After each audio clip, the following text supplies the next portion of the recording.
All right, welcome to another episode of Bussin with the Boys. This is our football weekend recap. We're breaking down the NFL playoffs. We do have a game tonight between the Pittsburgh Steelers and the Houston Texans, but we'll talk about all the storylines coming out of the weekend. Josh Allen takes down the Jacksonville Jaguars. Josh Allen, best player in the NFL. Yeah, Rams were in a dogfight. We had an incredible slate of games. Greg Olsen is going to be joining us. It's going to be a lot of fun. We're going to be talking momentum, situational awareness, all the fun stuff that you guys know us to talk about. But as always, we are presented by the number one sports book in America, and that is FanDuel. And now we were treated to some excellent football this past weekend, boys, and the wild card round did not disappoint. And FanDuel is hooking it up for tonight's finale. That's because FanDuel is giving all customers a playoff reward stack on tonight's Texans-Steelers matchup. Claim the stack and you'll get two, not one, but two Profit Boost tokens, one to use on a same-game parlay and another to use on an anytime touchdown score. So feel free, DK Metcalf, anytime touchdown score, Nico Collins, anytime TD score, DK Metcalf over 40 yards, Nico over 40 yards. All you got to do is visit FanDuel, the official sportsbook partner of the NFL, and gear up for the last game of this truly wild card round. We appreciate you for being here. Make sure you're subscribed, leaving comments throughout the episode, and let's kick it off. We'll get Greg Olsen on the horn, and we will be talking some football. Greg, baby, how are you? What up? Killing. How about There's nothing I love more than mid-game tweets from Will. What are you saying on that? Hey, you got to start tweeting back mid-game. What'd you say? There's nothing I love more than the mid-game tweets and texts from you guys. Are we rolling, Mitchie? I love it. Good. Boys, I need to find somewhere. The sun right now, I have my shades down, humble brag, my automatic shades, and I'm getting blasted by the sun right now, and I don't know where to stand. It's bringing out the color in your eyes, though, Take a few minutes. Do whatever you got to do. Yeah, that's No, nice. hold on. I'm right here. Hold on. What game did you call while we're waiting for you to figure out your life? I He called. was the early one. I called Panthers. Panthers, Rams? I called Panthers Rams. Yeah. I mean, buddy. know, dude. It's like I sit there and I even try and time it up to when Greg might check his phone. Because the thing, too, is like... I don't check my phone during my game. That's Why? the issue. Yeah. when we're on ESPN with Orlovsky, like every break, he immediately goes to his phone, and then you go in after the show, and you're on Twitter kind of just surfing, and you see Orlovsky's been tweeting back at a lot of people. And I think that would be a great bag to add to your game. Is like, oh, damn, Greg, he's so insightful. Greg's got a different process. Greg is a no-nonsense process guy. Greg's a guy that hated social media, and he's like, that is so lame. You guys shouldn't be doing that. Like, focus on ball. And now he's found himself in a world where, like, I kind of have to. Yeah. And I hate it. Am I wrong by saying that? No, I mean, I definitely am involved in social media during the week. Social media is how I keep up with news, trends, pop culture, just everyday life, entertainment. So like I don't engage on social media consistently, but I view it, I consume it. I'm not I don't create a lot of social media content, but I do absorb a lot of it and find a lot of it amusing, stupid, funny, everything in between. But the last thing you can do during a game, in my opinion, maybe some guys do, is like worry about what's being said on Twitter or what people's critiques are, or what people say is good, bad, momentum, all that. So, I mean, I obviously see the tweets after the games, and I have people that now like send them to me, which is the way I get a lot of my storylines, is now people are in on the kind of joke and send it to me. But the idea of like reacting to social media during the game blows my mind, dude. Because I feel like the worst thing too, and correct me if I'm wrong, Greg, but say you were just to like scan your phone, and it might even it could just be text messages. But if you get something that is like maybe either egregious or abrasive or about something called, then you're like that's like on your mind. Then when you are about to go, that could make sense. You're about to go back on TV. You might not even be thinking about it as a reason why you don't. But I'm just spitballing because I'm trying to time it up when you might go to commercial. And I might have like something with momentum. Hey, you got to talk about momentum. Hey, the Rams had all the momentum when that game started. Dude, they had all the momentum. It's crazy, though. It's just, you guys have really opened my eyes to not only the idea of momentum and how important it is, but for something that's so important and that everybody is just so desperately trying to grab onto, it's just amazing to me how it's so ever fleeting. Yeah. That's the part, for something so important that everyone's trying to capture, nobody can actually maintain it. That's the part of it that I find so funny. Yeah, dude, momentum is the golden snitch. Like, you're not just going to get that thing all the time, always. Like, eventually, like, someone's getting closer to the snitch than the other person, and it's just a back and forth. And whoever grabs the most momentum at the end of the game, they're the winners. I was listening to, I can't remember what game it was. You know what? It was right after the game last night, the 49ers game, 49ers-Eagles. And it was just three people sitting at the desk, and the middle guy, he was a coach for the Steelers for a long time. And Bill Coward? Yeah, Bill Coward. He's sitting there, and he literally is just speaking on the idea of momentum and how it's not a quantifiable asset that you can possibly have, but it's so real. It is real. And he was like, it's as if he listened to you speak about how momentum is like so not a thing at the beginning of our podcast. And he's like, I gotta prove, like, I truly thought he was like sub-speaking to you on national television. Maybe he's a huge fan of Bussin with the boys. Maybe he just loves the Monday. Maybe he just loves the Monday recap. Yeah. Listen, I'm not anti it. I'm not closed-minded. I think we watched a whole weekend of football where at any moment in time, if we pressed pause, one team had all the momentum, and that was so critical to their future success. And then within 2 to 4 plays, or at most a possession or two, somehow that momentum that was so critical to grab onto, somehow the other team got it. And I don't know. It's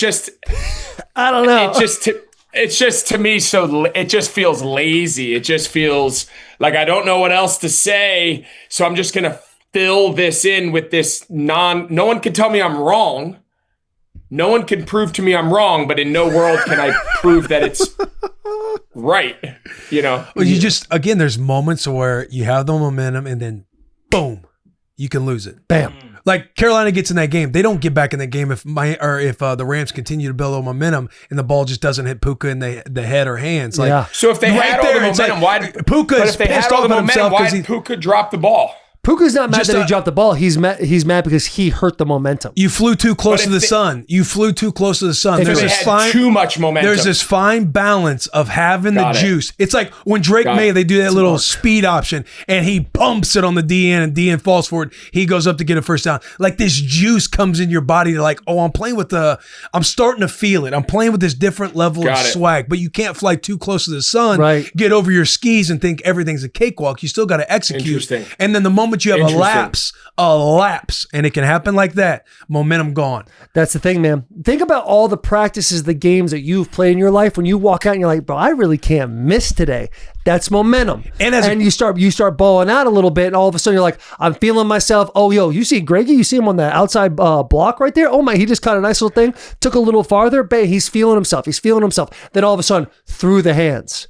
That's how you kill momentum. Yeah. You had momentum and it got killed. Or maybe, Greg, you as a coach, you got a couple plays that you would like to get to maybe in the right situation or circumstances. Your players out there, they start creating this momentum to where you're now loosening up a little bit as a head coach, and you're like, I'm dropping this play on him. Right. And then that play works, and you're thinking, hey, I'm kind of in my bag right now. Versus if you didn't have momentum, then maybe your own feeling is like, okay, maybe I don't go to this play right now. I'm getting a little bit more in the box. I'm kind of handcuffing myself a little bit. But you get to free yourselves from the cuffs whenever you start sparking a little bit of momentum. Right. Does that make sense? Jaguars. Yeah, that's so, I mean, the Jaguars had won, 6 straight? Ish. What did they finish the season? 6-0 in the finish? I think they had an 8 game winning was streak. It 8? Okay, something whatever like it was. It felt like they had all the momentum. Yeah. Obviously didn't play out. Well, yeah, that's I love that you brought that up. Playoff football's different. 8 game winning streak, right? It's a reset. Like you can start a different level. So it's like, got it. Hold on. Guys, I gotta write like a board of all the rules. And we need to do that. We'll hit that in the offseason for you for sure. That's an off-season project. Like mid-April, we'll have a breakdown of like this is how momentum works. Where we're gonna have a full Q&A. But if you go in the playoffs, your 8 game winning streak, that's a great momentum start to have. But just like the movie F1, like you're starting in different places now. So you might start at the front of the pack with your momentum, but it all depends on how you drive that game. Now, I believe the Jaguars were running at like 6.1 yards per carry. But they were toting the rock pretty nice, and they got a little pass happy. Liam Cohen, as great of a coach as he has been the entire year, might have hurt his team's momentum because Trevor Lawrence himself wasn't having a momentous day. Does that make sense? Can we feel good about that? Yeah, I mean, it sounds like that's the answer to all of this. When you're unhappy with the results, it's because you didn't capture or you lost said momentum. And when you do have momentary success, the reason for it is that momentary momentum. But if it could lose, you could lose it at any moment. I guess I'm starting to really learn how just utterly ridiculous it all sounds. No. Momentum is not the. Listen, I believe guys have confidence. I believe athletes feel more confident than others. We've talked about that. I feel there's a mentality that's built through processes and routine. And yes, I believe good practice matters. I believe good practice habits matter. I believe building out your pregame. Like I believe all of those things from a comfort level put players in a better or worse spot to go out and have success. I'm not saying at an individual level these feelings are not real. They certainly are. I've experienced those same moments of doubt and fear and holy shit, I've forgotten how to catch the ball. I hope he doesn't throw it to me. And in other games where I'm like, he could throw it at my ass and I'd catch it. You know what I mean? Like I can catch it with one hand behind my back. Yeah, because you got some juice happening. Because you got momentum. But I'm not going to sit here and say that there's this like big collective universe of this energy that no one can sense called momentum that is somehow coming and going and losing and great. I don't know. I don't catch a ball, drop a ball, make a block, miss a block, catch a ball, drop a ball. But every time people talk about momentum, it switches sides 3,000 times a moment, and everyone's trying to capture this arbitrary thing, but they haven't quite figured out how to hold on to it. Greg, do you have a best friend? Yeah. When you're around your best friend, do you feel like man, I'm so stoked to be around my boy right now? That's how I feel when I'm on the show. Okay, great. So, all right, well, you probably won't get this in this show, but let's say you're with your boy and you see him, and then you walk away and you're like, man, my boy didn't really feel like my boy today. He kind of felt like he was a little off. Something was a little different about my boy. You felt that before? Like everyone, okay. Yeah. So individually, that's called energy. You take 11 energies and then another 11 energies. That's one collective energy. That is essentially the nucleus of momentum. So when you're feeling it, everyone's got their different energy. Their confidence is, hey, I hope he doesn't throw the ball at me. That's someone's energy, that they're vibrating at a lower frequency. And then there's the Greg Olsen that he can throw it at my ass. I'm going to catch it every time. That's a higher frequency now we're looking at, right? And then collectively, as a unit, there's a percentage point that goes up. So based on all the guys, you could be riding at 70% energy, 80% energy, but you don't want to get too high. So just like the universe, you can kind of take out for people that aren't religious. Hey, instead of saying God, let's say universe. Now all the things are the same. You can basically do that with energy and momentum the same way. Am I off kilter in that? You're saying a little something right there. Saying a little something you agree with, or a little something that like, oh. Something that I buy because I believe in momentum. I think where we get stuck because everybody's sitting there listening in the comments is this has just been a debate show on momentum. I think we all understand, and correct me if I'm wrong, Greg, but momentum is arm in arm with execution. Ooh. Like I know from my seat that I sit in, I believe in momentum. I also believe in execution. So I buy into, again, the messages we go back and forth on. I'm accepting and receptive to the messages that you bring on Bussin' with the boys when teaching football. I feel like you're in a spot to where you're not necessarily wanting to accept momentum because momentum is there whether you want to believe it or not. I'll give you an example. So listen, we got New Year's resolutions going on. We got accountability buddy systems that haven't taken place day in and day out because we're not building each and every day. We're not stacking days. When you have an off day or you miss a workout, let's say you want to get a sweat in 20 minutes every day. You're 6 days into it. And the 7th day, something happens to where you're you guys get a sweat in today? Oh yeah. Have not gotten a sweat in. And the conversation I will have with myself is I'm not stacking consistency. Like I'm killing my own momentum because now I'm in my head thinking I'm going to have to restart or reset because it comes down to executing and building on that momentum. So momentum and execution are arm in arm. I accept the execution. I accept some of the analytics football talk that we have. I get that. Okay, I need to buy in, or I want to buy into this because it does make sense to me. But you're not going to tell me there's no such thing as momentum, because we all believe it. We all feel it when we get a little juice. We capture a little bit of energy. Oh, I'm not debating that there's times where you feel you have all the energy. I'm just asking why then so quickly does it flip? When you miss an extra point. And you can't be up by but why? 3. If you had all the momentum, why'd you miss the extra point? Because that's a new energy being brought in. Because he that if you kicker's been on the had all side. the energy, why'd Puka drop the ball? If you had all the energy, why when it was 14-0 wasn't it 28-0? That's why where when you had. It's just such a. It's just so silly. But look. This is where they didn't execute. You watched those games over the last 2 days and thought, "Oh my God, the team that's in control," and they just skated on. The games flipped 1,000 times. The games went back and forth. Drake May threw an interception on the first drive of the game. Oh my God, he's MVP. He's done. He stinks. Matthew Stafford couldn't complete a pass in the third quarter. All the momentum was gone. Stafford can't complete a pass. It's the worst performance of his season. And in the fourth quarter, he didn't throw an incompletion. So I don't know. Like, when did he have it? When did he lose it? Who took it? Did he lose it in the lock? No one can ever say. They just throw out the team that's doing well is only doing well because they have the momentum. It's just nonsense. They've been executing. I know when I'm They're sitting back. They're executing. They're playing well. The right guard didn't jump off sides. I didn't miss the slide call. The receiver didn't run his route deep enough. It's football. There's 1,000 things that can go wrong. I think to just blanket statement, when it goes right, they've got the momentum, and that's why it's going right. And then when there's something that goes wrong, it's just because they've arbitrarily given the momentum back, as opposed to saying, why is their pass game struggling? Why is their defensive? Why is J.C. Horn and Mike Jackson playing so well? What are the coverages that they're using? What are they doing up front? Are they blitzing more than they normally do? Like, that's my take on it. If we all just sat there and just said, man, this team's got all the momentum, they're doing great, we wouldn't need to analyze the game. We would just throw out these cliche, they really came out to establish the run today. Like, what? I think the first out. Hold on. That's a good take. That's a good take.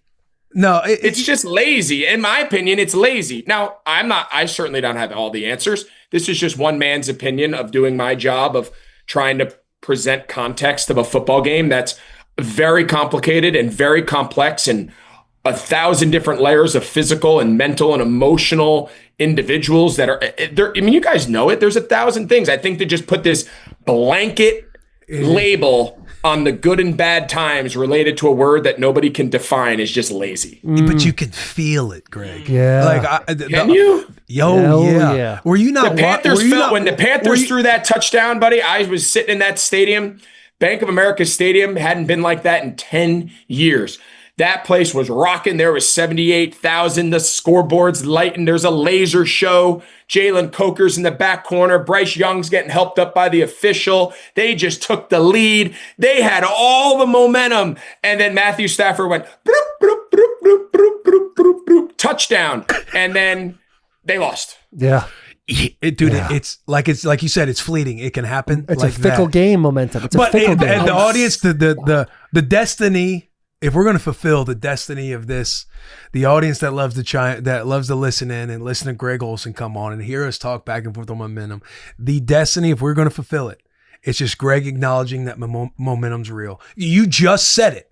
How the stadium, it hadn't been like that in 10 years. You're watching it happen. You're watching the juice. Oh, I'm not saying it didn't exist. I'm just saying, but now people need to know, hey, the momentum we're feeling in this place right now, Joe. Do you see it? Can you see? There isn't an ass on an empty seat. Yeah. Put your hand out, Joe. You can literally touch the momentum right now. And the audience of this show is going to just come up like Leonardo DiCaprio, like, there he is. Yeah. Greg's, he's understanding what the audience feels when they're at home watching this game and being like, oh, man, do you feel this momentum shift? We felt it. It went the other way. Yeah. We felt it in the booth. I just want to know why in 30 seconds later after the kickoff that it left. Matthew Stafford. Matthew Stafford. I guess. Stafford said we're going to snatch the soul from these guys. Right. This is Pokemon. This is Dragon Ball Z. This is you've gathered your individuals to help you. And if you just have a Matthew Stafford on the other side, it's like that guy at any moment can take your momentum and he can shove it up your ass. That's what he can do. And the best part about this is I have you guys and all of your trusted listeners pointing it out to me multiple times a game. And for that, I feel like we've won. We have not won. We haven't won. No. There's no winners and losers. There's no winners and losers. It's out there being it hasn't been successful until Greg Olsen is on a broadcast and even just goes, a lot of people right now are probably thinking to themselves, there's a lot of momentum taking place. Yeah. I just need you to mention momentum and then we can take the next step. And if for God's sakes, Greg, if you don't do anything else and just look at our text messages at a commercial break, you'll know the right time. Don't look at Twitter. People are haters on Twitter. Hey, Taylor, look at our group chat. Yeah, and I'm even calling BS on that because he was a no-show last week on this show. Right after the weekend where we laid out the formula of here's when you inject momentum into the conversation. Right. When the Patriots go up 7-0, and I gave you the quote. Great dude. Hey, this is about us right now, talking about Greg not showing up on the show after he had the perfect opportunity to have momentum in a group chat that you displayed perfectly. And we said it on the show, like, here's what's going to happen. Yep. When New England scores, and you're going to talk about this loss to the Buffalo Bills, the best thing that ever happened to this team, whatever I said. And then we laid it out in the group chat. Hey, here's the quote that you're going to hit Joe with. When the Patriots go up 7-0. And it was right there to the point to where I had to leave and I was taking my daughter to a birthday party and I'm telling her, no, sweetheart, we can't listen to the Frozen soundtrack. Dada has to listen to this game right now to where I had it cranked up. The drive after, I'm waiting to hear, when's Greggy Boy going to talk about everything we laid on the game plan? When is he going to execute all the things that he preaches? We are right there. And it never got mentioned. And dude, I'm literally going outside. It's dusk and I'm going to get the chickens and get the eggs and feed them for the nighttime. And my dad texts me and says, Greg Olsen is crushing this call right now. Ever since you've had him on the show and I see the fun you guys have, I love listening to Greg Olsen call a show. And my only text back, did he mention momentum? My only text back to him, did he mention momentum? And my dad had to break my heart. That's on me, boys. He had to break my heart. This show lost all of its momentum when you decided not to execute on Sunday. That's exactly fair. That's fair. Exactly. That's on me. I got a whole year. I don't broadcast again until September. No. So I'm done, boys. What do you mean? We're done. Divisional round. It just goes to the 4A crews. Oh, Greg, that's bullshit, dude. You're an A crew. You're an A crew. You're A crew to us. Bus. Well, that means a lot coming from you guys, but I appreciate it greatly. But yeah, we're done, man. I'm like, today's like my exit meeting. Oof. And instead of doing my exit meeting I'm doing my exit meeting with you guys. This is the exit meeting. And honestly, if you want to break it down, you have such great insight on the game. You do a great job technically, both on the offense and the defensive side of the ball. If there is room to improve, allow the audience to be a part of your broadcast by mentioning momentum. Yeah, the audience as a whole understands the energy and momentum shifts. Because, buddy, speak to him a little bit. There is going to be a rocket ship of momentum that takes off and explodes in the atmosphere the minute you mention momentum in October, mid-October, mid-Spooktober of next year. We interrupt this episode to bring you Rose Sparks. Let me explain why guys keep talking about Rose Sparks. You hear stories about dudes saying once they started taking it, their confidence and momentum went through the roof. And suddenly date nights felt like a whole different story because after it dissolves under your tongue, you get hard in 15 minutes on average. And that is fast, boys. No planning your whole day around it. And they last up to 36 hours, which means you're ready all weekend, not just one moment. That's also why guys on Rose Sparks report their partners were more satisfied in bed. Confidence changes everything. So if you want to get hard fast and be ready for sex for up to 36 hours, you've got to check out Rose Sparks. Thank you to Ro for sponsoring this episode. episode sponsoring this video. Roe connects guys with a medical provider 100% online, and if approved, treatment ships directly to their door. And if prescribed, new sexual health patients get $15 off their first order of Sparks on a recurring plan. Connect with the provider at ro.co/bussin to find out if prescription Roe Sparks are right for you. That's ro.co/bussin for $15 off your first order. Sparks is a compounded drug product. Compounded drugs are permitted to be prescribed under federal law, but are not FDA approved and do not undergo FDA safety, effectiveness, or manufacturing review. For full safety information, go to ro.co/safety info. Let's get back to this episode. Fair enough. I do have one question, a real question. Will. Before, because I know everybody's probably like, when we start talking about these football games. A real question. As you're like getting in, is this something that's just contractually laid out and no matter what at all times, the last game is going to be called divisional round? Or is there a feeling or a sense that there could be an opportunity or a potential for you to call a game beyond the divisional round? No, it's all preset. So whenever they went to the, like super wild card where there's, what is it? 6 games. Yeah. So the way the TV deal goes, well, this year, so it was, the main A crews go Fox, CBS, NBC, ESPN, and Amazon. So Prime. So those 5, and then there's an extra game. So this year, in the broadcast deal, it kind of rotates. CBS their second crew might have gotten a game in years past. I want to say last year, like Peacock had a game. So this year, the 6 slots of wild card were the 5 regular networks, 4 networks and 1 streamer. And then Fox had the 6th game. Like the Fox had the 6th game. So that's the way it worked. But then when it goes to the divisional round, it just goes to CBS, NBC, Fox, and ESPN. So it just goes to the 4 main. So there's nothing you can do. There's no momentum you can build and then lose and then build it back and then lose it again. Yeah. It's just clear cut. We got the wild card this year and that'll be it. So we've known this all year. Is there a momentum that takes place in the offseason to where you are looked at as the A crew for next year? Or is that already kind of figured out contractually? Yeah, all these contracts are multi-year. So, Tom's obviously under contract for 8 more years with Fox. Okay.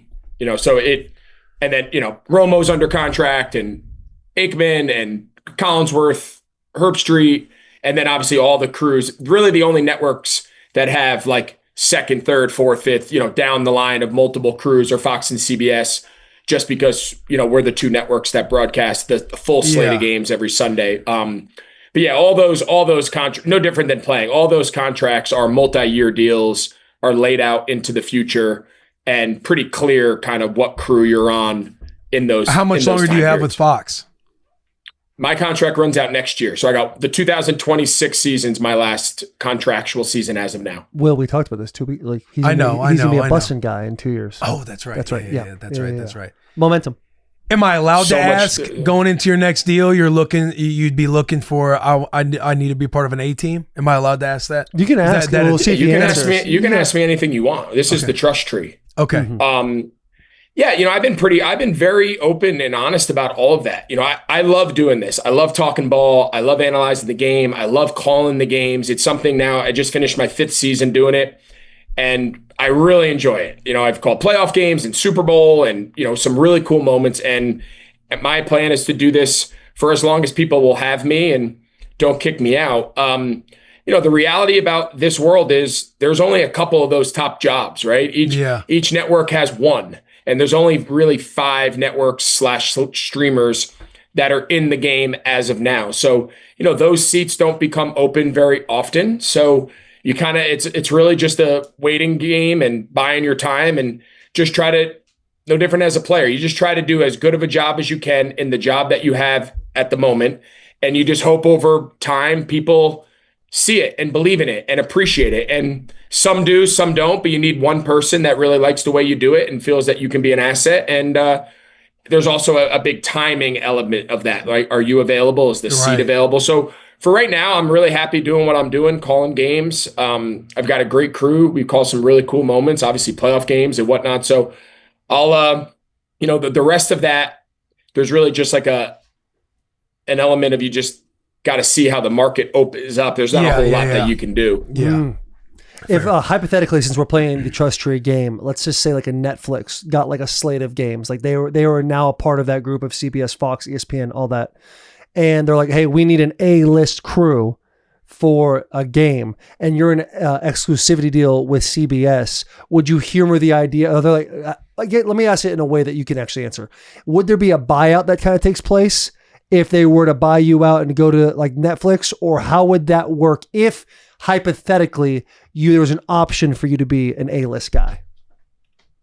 Yeah, so certainly you would entertain those and have to dive deeper into what exactly the role is and the slate of games. And, it's easy to label something as an A job, a B job, a C job, but you really have to just get a framework of what games are you broadcasting, what's the platform, what are the days, how many of them, compensation. There's like anything, there's elements to the job that make some more appealing and some less appealing. Yeah. If those A-level jobs come up, you have those conversations. Fox has been really clear and open and very positive with me about like, they want to see me get a job, right? Like it's like every head coach that has that really good coordinator.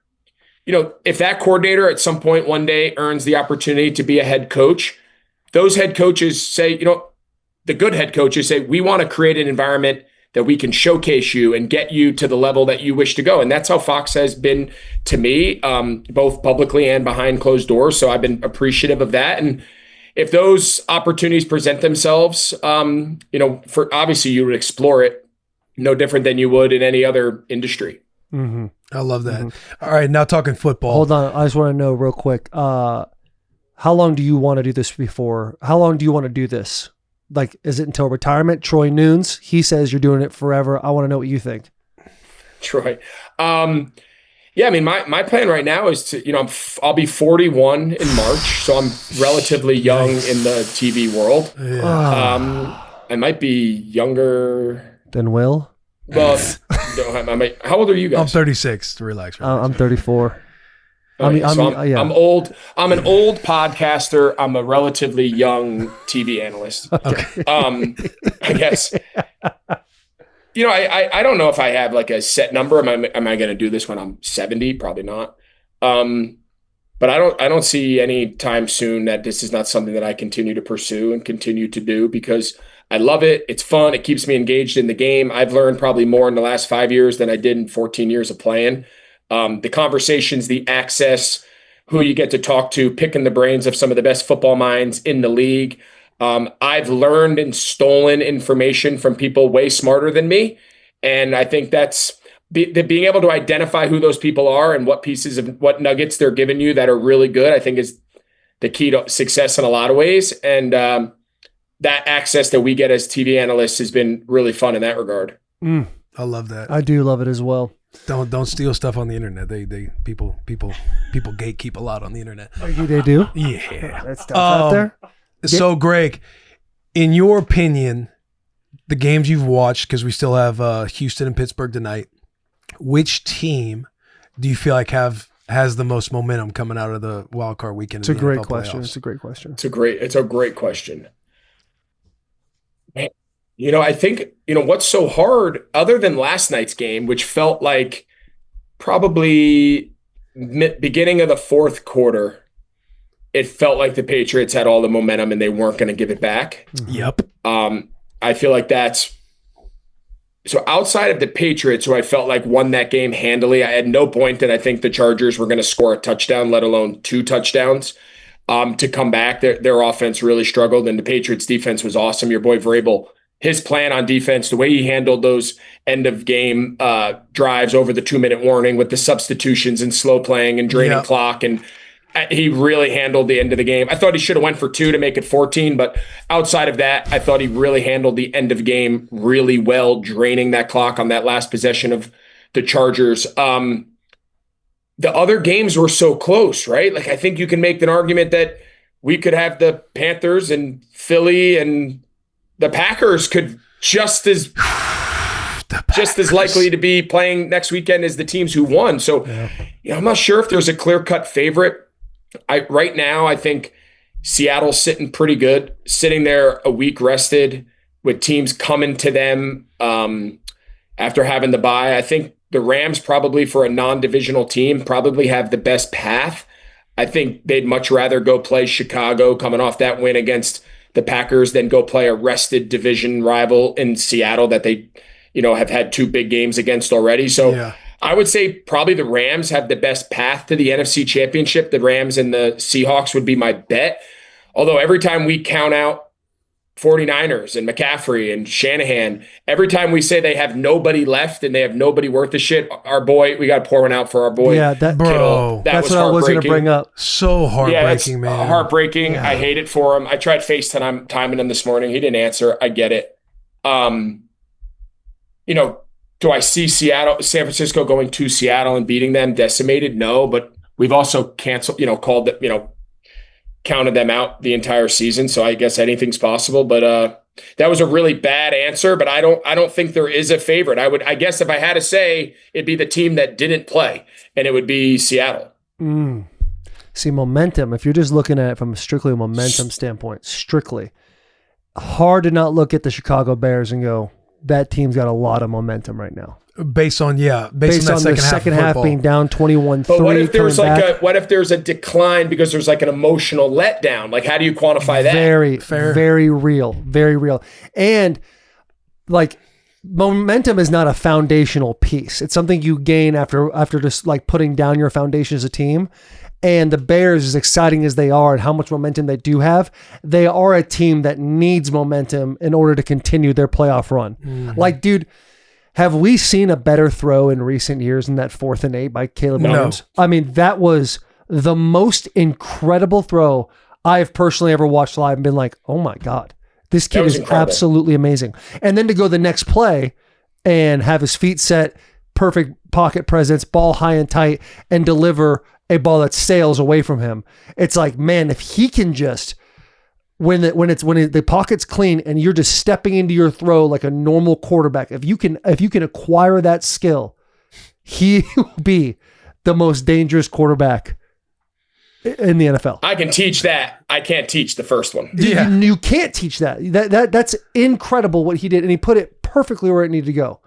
But we'll work on his footwork in the pocket in the offseason. No doubt. You could spend all your life, and that throw he made to his left, off the ground, both feet, dropping it over his own defender into the bucket on the biggest play of the season. There's 2 guys in the league that can do that, maybe 1. Yeah, and he hit the Jordan logo while throwing a ball. Like it was up, it was perfect. Yeah. Like, dude, I have become Sneaky highlight play of the weekend that I don't think enough people are talking about was McCaffrey's catch on the reverse pass. I didn't see that. You're saying sneaky athletic the way he caught it? I think that catch we're spending so much time on Juwan Jennings and the throw and the play call, and rightfully so.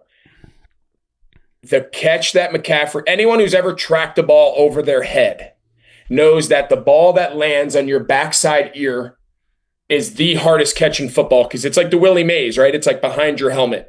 Then you factor in that ball's thrown by a receiver 40 yards down the field on a rope in 35-mile-an-hour winds. Yeah. That ball in the air probably moved 6 yards. That's crazy. And for a running back, now I know he's unique, but for a running back to track and catch that ball in that moment, I think people just looked at it as like, oh my God, what a throw, what a play. Yes. That catch is so ridiculously hard, and I don't think people have an appreciation for how hard that was. That catch, the Caleb Williams throw, we saw some plays this weekend. Colby Parkinson's catch to win the game. Yeah. We saw some individual plays that are like, the difficulty level is like through the roof. Yeah. Jaw dropping. Because even on McCaffrey's catch too, there's that split second of being in a blind spot to where you're kind of throwing your hands at it. Yeah. And it's the hardest catch in football. Yeah. No, CMC is unreal. Yeah. Staying on the Packers Bears game, did you see the stat that came out with in their 2 games, like how many points the Bears scored in the first half? It was a total of 6 collectively in their 2 games, and in the second half is like 68. Second half in overtime, 68 points. I mean, the fact that the Packers were up 21-3, and then you go back, when they did take the lead and then missed that extra point. It was funny because you said like a momentum, or you said something, and I replied under your tweet like Packers got the momentum right now, and then I was like, wait, they just missed the extra point. Missing 2 field goals as well, like a collective 7 points they left on the field. Yeah. Like just they should have just taken the points though. Yeah, brutal. What? Yeah, take the points. They tried to take the points. I just don't know why they didn't get the points. I know, but a brutal it's so way. Crazy. A brutal way to go out for the Packers. Yeah, brutal. And it's just, I think they're also the point differential for the fourth quarter this year. Like in the first half, it's minus something, and then the fourth quarter throughout the totality of the year, it's like plus 122. Yeah, like they are. If they could just figure out a way to do that the whole game. But they're too momentum based. They're too momentum based Bears. Well said. Bears football. Well Thank said. you. I thought that well call said. too by Ben Johnson on the last touchdown, where they come in, they go tackle over, so the tackle is set to Is this the kind throw of the to trip Loveland? side. No, was it? It was like it was the pump screen in the fringe area. Loveland. Yeah, to Loveland, to where they have the tackle over, because they did it earlier in the game to where they have more. No, I think they threw it to DJ Moore, didn't they? I was going to say I thought it was a receiver. Yeah, I think it was DJ Moore. They threw like bubble. They threw like unbalanced bubble pump. Unbalanced. And DJ Moore was wide open for a touchdown. Yeah, because earlier in the game they set it up like, as you guys know, they get the bubble or they get the screen out on the perimeter, tackle screaming out there. They go tackle over to get Big Boy even closer, and then they fake the perimeter and then go up the field to score a touchdown. I thought that play call was incredible. Yes, was peak. Based on the way you chess described match. that play, it's the same play that took place in the Bills-Jaguars game when they did like a bubble screen, and I think it was Knox. He went to fake block, and as the guy bit, he just ran up, and it was right there for a touchdown. Yeah. Dude, it's some of that Coaching play matters. Coaching does matter. Look at the 4 teams left in the NFC. Look at who they are: McVay, Shanahan, Ben Johnson, Mike McDonald. Yeah. The best, the 4 best. Coaching matters. Quarterback matters. Play calling matters. It just matters. Yeah. What staying on the Bears, Loveland. He has had, I think, after week 6, like he's really good. He's incredible. I would love to hear like your personal breakdown of Colston Loveland as a tight end.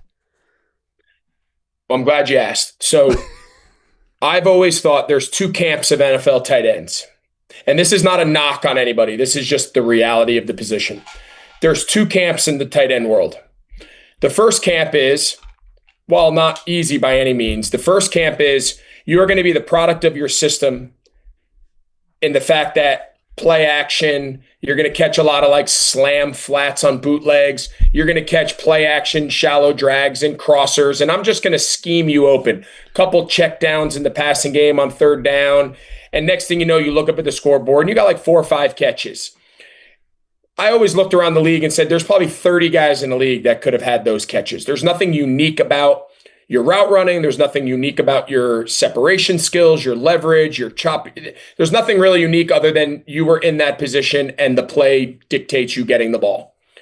The next level of guys, right? The Kelseys and the Kittles and, Brock Bowers and now this next generation, Colston Loveland, et cetera, et cetera.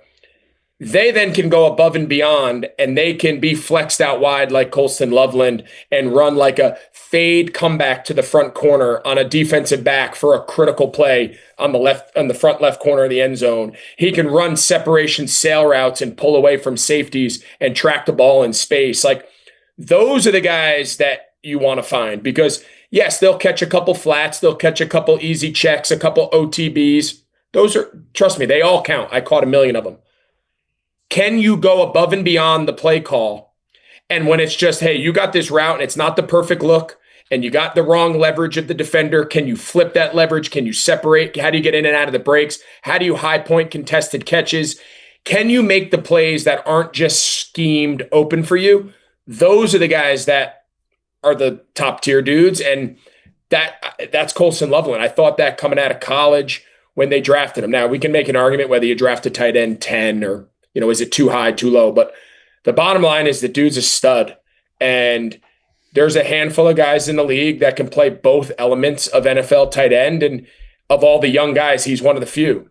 God, that fires when me up. you alluded to it, but the fake fade come back to the pylon, that was the 2-point play, correct? Yeah. Yes. Bro. The milk. You took the milk. The milk check. Yeah. So which is milk on milk crime. milk on milk crime. That's heavy cream. Yeah. That's not. That ain't. Yeah, that's heavy cream. It wasn't fun to watch, but the minute that Chicago lines up for a 2-point play and they're all condensed, big formation, they're in like jumbo package, whatever, and they break out into whether it's an empty look or 3-by-1, whatever it was, and they broke out, and I saw 31, which people are saying that was his only defensive play of the season. White guy? White guy. 31 jogs out there. And I see Colson Loveland. And when it breaks out, I was sitting on my couch upstairs in my bonus room, and I sat up on my couch and I just go, oh no. Because 31's also in hell. Yeah, 31's also in hell, Yeah. but nobody from the inside is also starting to fade out there. Like usually when you have some of those situations and maybe you're in cover one and man or rat and you're going to have a guy, whether it's steal somebody underneath, whatever it is, some safeties you might be sitting out there. Like I've been in those situations where, hey, if it breaks out and you get this look, Deshaun Golston or Dante Whitner will look over, in game plan, like, hey, if this happens, I'm going to lean towards your side to help you out.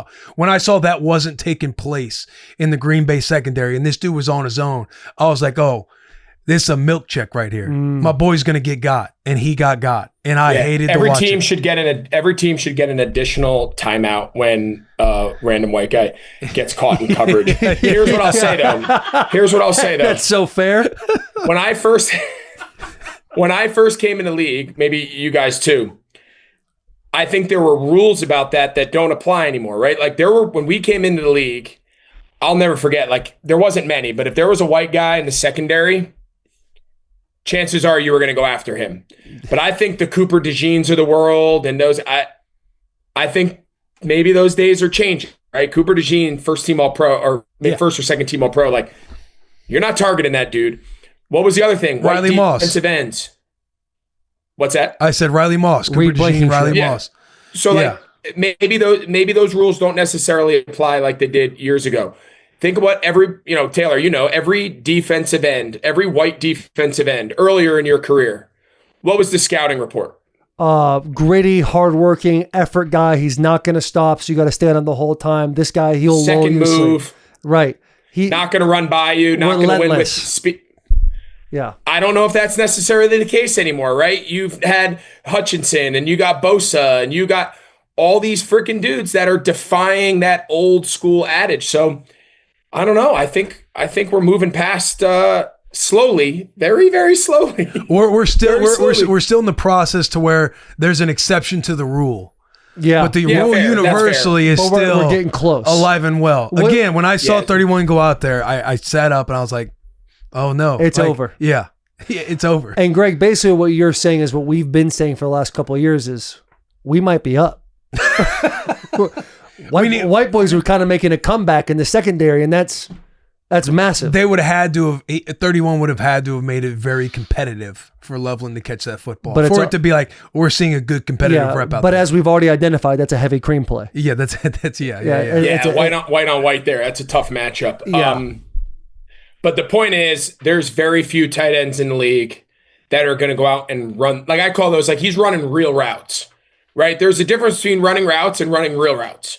And that was a real route. And multiple times throughout the game, he's running real routes. He's tracking the ball 20 plus yards down the field, in the air, downfield passing game. Like there's a difference. Not all catches are the same. Yeah. They all get counted the same. But anyone who watches it and knows it, they're not all equal in difficulty and equal in ability and what you need to be able to do. And buddy, he's a stud now, buddy. It's like you're in the milk section at the grocery store. There's a difference between organic, grass-fed whole milk and the 2% or the skim milk by Prairie Farm sitting at the end. Yeah, there's levels to this. There's different levels. Well, I'm not just saying he's good for a white guy. No. But listen, right? We all know what it's like when. Did you see when his the culture rookie comes talent show? What do you do? You never saw his rookie talent show? No. What happened? Did you ever see Aiden Hutchinson do Michael Jackson? Yes. No.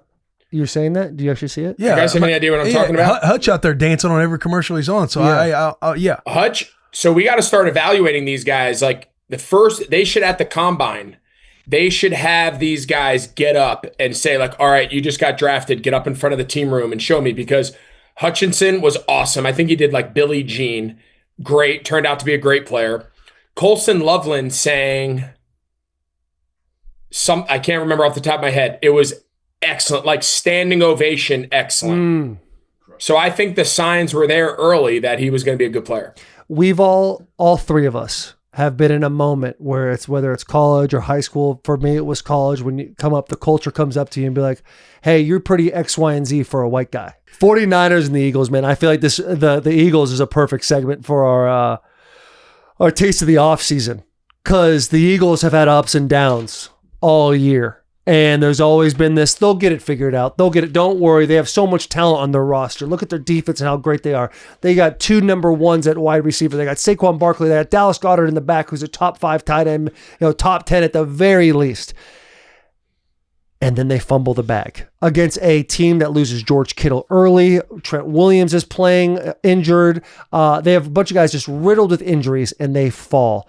Is it finally time that we can just sit there and admit, hey, there was an issue taking place behind closed doors with the Eagles? Will, I'll start with you. You already know my stance. I don't got to admit nothing. I sat there in this batter's box, and there's a reason that every time I came out with the top 5 in the AFC and top 5 in the NFC, that Eagles barely sniffed it, because it was always going to be one and done in my head. It was always like, they have an elite defense. So Fangio and what they do defensively, they're going to be in games. And that when it was sitting there, the group chats were firing up and everything else, to where Orlovsky was like, massive drive for this group chat, because Jalen Hurts had the ball. It was a 2-minute drive. They were in position to go down there and win this game. But all year long, you've seen what's come out of that camp as far as what's going on internally and everything else, to where you knew there were things going on offensively, to where this team ain't built to win the Super Bowl this year. They had an incredible year last year. Incredible. They have a lot of great talent on that roster, even this year. Like, they're going to be fine in the future, but I feel like you're able to dial in more of whether it's offensive creativity. There's so many things that went on offensively for the Philadelphia Eagles that the optimism is, it's more glaring than ever, because it's not like, what about when we beat the Rams? Oh, what about when we beat the Buccaneers? And what about when we beat all these good teams that they did beat in the regular season? Yep. But I feel like anybody who was diving in, which I feel like a lot of us were, but it was hard to just say this team is a pig with lipstick, this team is everything else, because again, they were continuing to win games in the NFC East, which wasn't a very good division this year. But the fact that they did go one and done against a Niners team who's been ridden with injuries, and you lose Kittle early, and you're kind of like, it was a tight game. It's like, are they going to come out of this and survive this game? But the fact that they did lose, it was one of those things like, yeah, this writing was on the wall basically all year long. We just had to kind of sit in the pocket, because they were coming out with wins, with W's in the win column. And even though it was happening through field goal blocks and everything else, like, they're a very good roster and a very good football team. But it was like, I'm sitting there, at the end of the game, I was kind of sitting there with a smile on my face. Like Clump's like, I'm surprised you're being so nice to me this morning with the Eagles losing. I'm like, bro, it was more of like, we knew this was coming. It was going to be just, when was it going to happen? Was it going to be in the first game of the playoffs, if they had home games and kind of had like maybe an easier stretch, get to the championship game? But in no part of my mind did I think this team was going to be built to win a Super Bowl this year. Yeah. Yeah, I think it's well said. I don't debate. I don't push back on anything you just said. The only thing I would add is, I've said probably on the show 100 times, and I do believe you never give up on talent to some regard, right? Yeah. Because when you look at that roster and you factor in that of the 22, the dichotomy of the two teams, everything San Francisco has been through, and the guys that are sitting up in suites and sitting in the press box and standing on the sideline in street clothes, that are like marquee star players. And then when you look at Philadelphia, only Lane Johnson, 21 of their 22 first game, week 1 starters were healthy, ready to rock in that lineup. Like, that was the healthiest, arguably the best, one of the top 2 or 3 rosters in the league.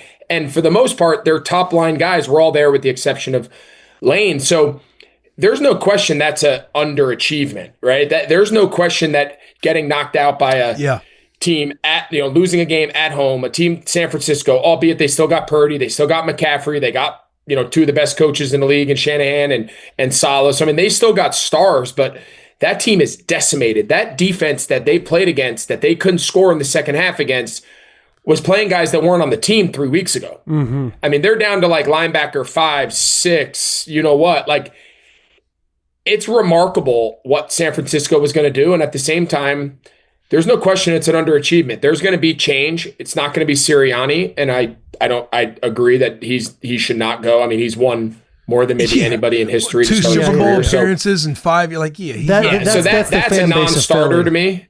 Yeah, that's a non-starter to me, but there'll be staff changes for sure, especially on offense. Yeah.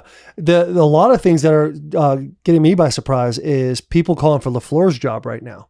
And yeah, that's so stupid. I think it's wild to even go down that road. And who was it? Coward. He brought up a great point. It's like Packers fans don't understand, like, the last 30 years. You've had Brett Favre and Aaron Rodgers, and you got 2 Super Bowls and one other appearance. You've been in the Super Bowl 3 times in those 30 years, and you're calling for his head already. Like, they had injuries. You can make an argument if Micah Parsons plays in that game, and I just think that trying to get rid of LaFleur is crazy. To that point, let me ask you guys this. Say today LaFleur was let go. Who becomes immediately the number 1 coaching candidate in this hiring cycle? Immediately, it's tough because Harbaugh is also in there. So you don't think it's close. The offensive creativity. No. I'm not arguing that it's not close. I think John Harbaugh's a phenomenal coach. I'm not debating that. You know how I feel about the guy calling the plays. Yeah. I think that becomes an extra check. Right? I think you look at Philadelphia. Look, since Nick Sirianni took over, he originally called plays, gave it up to Shane Steichen. They go to the Super Bowl. They lose.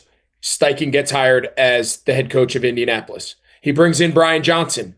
They have a regression. He gets fired. They bring in Kellen Moore. They have incredible success. They win the Super Bowl. He gets a head job. Now they promote Kevin Patullo. So since Nick Sirianni took over, he had himself, Steichen, Brian Johnson, Kellen Moore, Kevin Patullo. He's about to have his 6th offensive play caller. Yeah. It's not sustainable. Yeah. Nobody has lost more coaches than Sean McVay. But guess who calls the plays? Sean McVay. Every day. The only guy that's called plays for Matthew Stafford when all these guys are leaving and all these guys are getting interviews, and he's going to lose multiple guys this year. But you never lose him.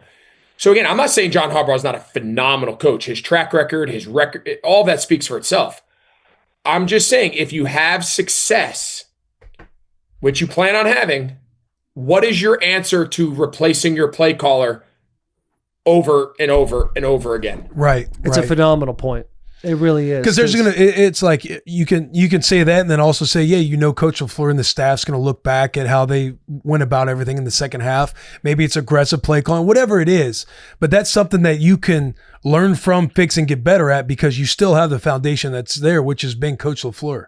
Yeah, and you have a great roster. I agree. Like your roster coming back next year is awesome. Jordan Love's a beast. Like you mentioned Favre and Aaron Rodgers. Jordan Love is a monster. Yeah. Like he is good. Yeah. And you look at the development again, even to Coach LaFleur, fighting for Coach LaFleur. But look at what happens when you lose Jordan Love for a few games and you got Malik Willis coming in. Mm-hmm. Like what was his reputation when he got to Green Bay? And then look how this dude performs and operates even when your superstar quarterback is not there. Just to speak of Malik Willis's development, like I was with him his first year at the Tennessee Titans, and the dude didn't know the plays. He didn't know the checks. He didn't know where to go. Like, and it was very clear and obvious, which ended up having to let him go. And you see him come in now. It's like that is a product of Matt LaFleur.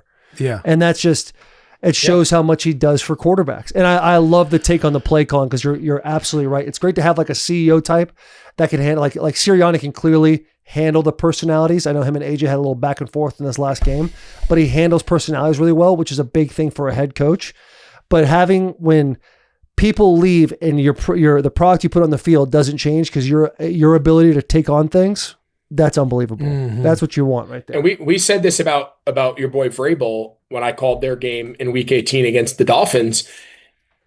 This is just my opinion. If you gave me a magic wand and I was an owner and I got to hire my staff, my number one would go out and find you a McVay, a Shanahan, a Liam Cohen, an offensive mind who also can communicate and lead and coach the entire locker room and not just call plays, right? Like I don't want a play caller as my head coach. I want a head coach who's a play caller. Yeah.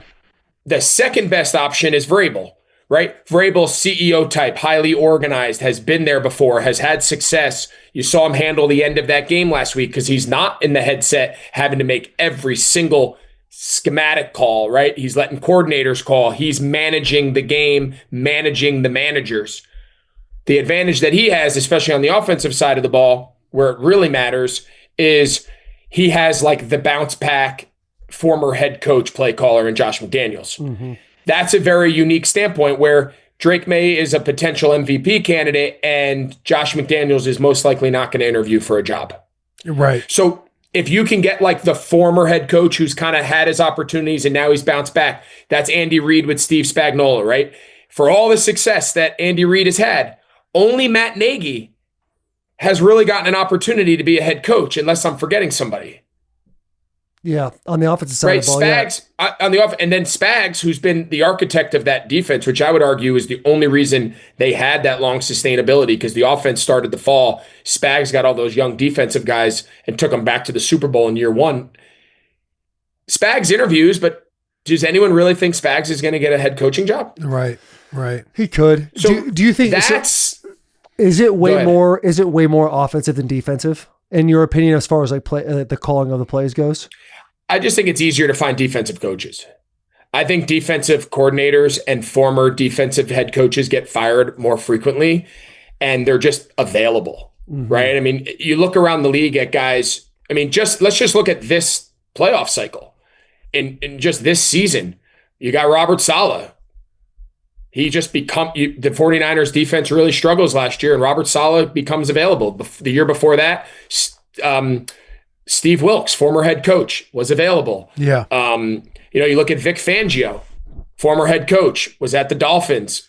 Somehow the Dolphins let him walk, and he just becomes magically available. Flores. Flores. Yeah. It's just Jonathan Gannon now becomes, he took that first year that the first year that Philadelphia went to the Super Bowl that they lost to Kansas City, Shane Steichen got the job in Indy, and Jonathan Gannon, who was the D coordinator in Philly, he got the head job in Arizona. He just got fired. So he's going to be someone's D coordinator. You just go on and on and on. I'm not saying defensive coordinators is easy, but Mike McDonald has had incredible success in 2 years, and he's about to hire most likely Kubiak's going to get a head job. And now in 2 years, after 2 years, he's going to have 3 different coordinators. Yeah, that's right. Yeah. Grubbs made it 1 year. He fired him because he didn't like it. He went back to college. Gets Clint Kubiak, who's just available because they all got canned in New Orleans, and he has a great year. It lasted 1 year. He's got to go find a new guy now. Yeah. How about Ben Johnson? He's got Dennis Allen. I was going to say Dennis Allen's another one. So you can just go on and on and on, right? Like, there's just more of the veteran defensive guys to become coordinators than there are offensive guys, because chances are if those guys are probably still head coaches somewhere. Yeah. It is wild. Let me ask you think Josh Allen and this Buffalo Bills team is going to get over this hurdle of having to travel to Denver and face this defense? Yeah, I mean, I'd rather play Denver than at this point. I think I'd rather play if I'm Josh Allen. As good as Denver's defense is, I think if I had to pick, I'd rather play Denver in Denver than New England in New England. Right? I think that's a better matchup. So I think them going in the divisional round to Denver, I think if I'm Buffalo, I said, all right, I can do this. Yeah. I mean, am I sitting here saying they're going to guarantee? I don't know. I've said all year I'm not giving up on Josh Allen ever. I don't care what the roster looks like. I don't care what their game flow looks like. The defense, do they have any weapons? They got Josh Allen, and he is a generationally talented, unique, not just quarterback, just all-around football player. And you saw it clear as day yesterday. Yeah. Yeah, Josh Allen, dude, he's truly one of one. Like, if he's on the Jaguars roster, that game is it's a blowout. It's an absolute blowout that takes place. And I feel like people that would say, oh, Trevor Lawrence, like, no, I'm not trying to disrespect Trevor Lawrence. I'm trying to give massive flowers to Josh Allen, because that's the scary thing about this Bills team is you can run on them. They have the number 1 pass defense, which is great, but you can run on them very easily. Their wide receiving crew is probably a bottom 5 wide receiving crew in the NFL. Gabe Davis just gets hurt yesterday on a hit that it seemed like I know this isn't allegedly, but it looks like he had another big, massive knee injury and had to get helped off the field and then carted to the locker room. So they're decimated once again in that position group. But Josh, dude, he has the ability at any point to put the cape on and run through anyone. He can beat anybody. And this is Bo Nix's first time walking into a playoff situation, regardless if it's at home or not. Like, that pressure is different. You see it with Drake May a little bit with the score of that game. Like, he played well, but it wasn't like, throwing points on the board over and over again. So I could definitely see Josh Allen going into Denver and catching them in a bit of a lull. I don't know like how old that team is, but just knowing that their quarterback is in his second year in the NFL, like that gives me a lot of room for pause, thinking like Josh Allen really has the easiest path he has had ever to make it to the Super Bowl.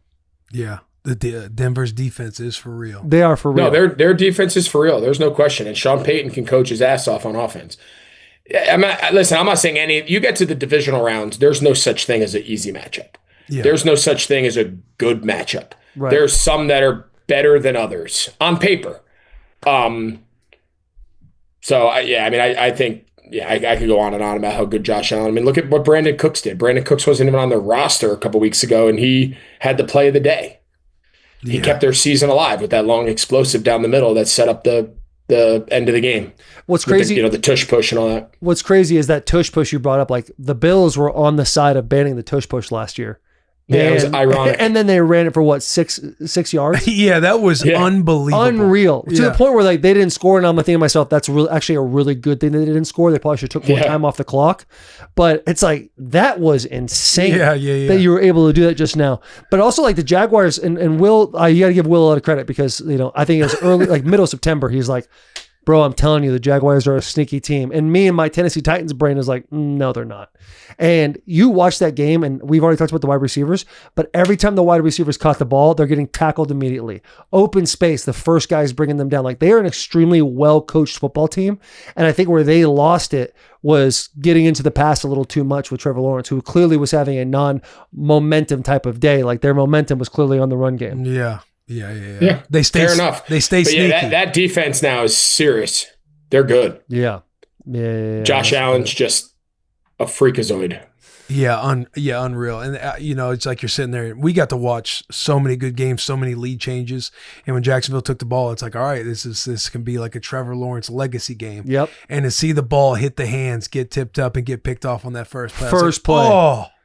It's like heartbreaking. Oh, and then everyone's gonna put that on Trevor Lawrence. But it's like, yeah. And I'm just glad it didn't backfire on Buffalo because I think they would have taken some heat for how they handled that goal line situation.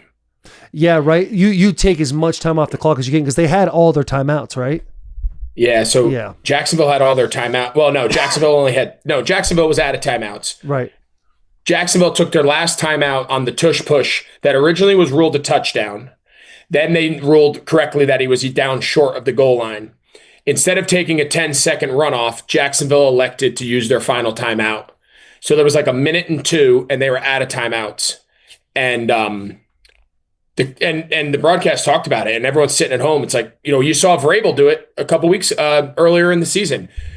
Took a knee / just fall down. Yeah. On first down, Jacksonville is going to let you score. Right.